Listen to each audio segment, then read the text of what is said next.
Friends, जय श्री राधे कृष्णा। तो देखते हैं आपके पर्सन की करंट एनर्जीज क्या है, आपके पर्सन के आपके लिए इस वक्त क्या थॉट्स हैं, क्या मैसेज है, क्या आपके लिए सोच रहे हैं।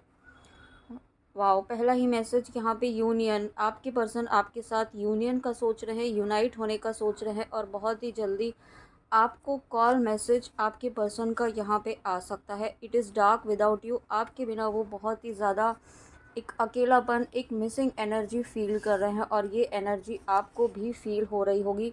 उसके साथ में यहाँ पे आपके पर्सन देखिए यूनियन चाहते हैं, आपके साथ मैरिज करना चाहते हैं, आपके साथ एक कंप्लीशन चाहते हैं। ओके, और when we first met I just always had this feeling about you.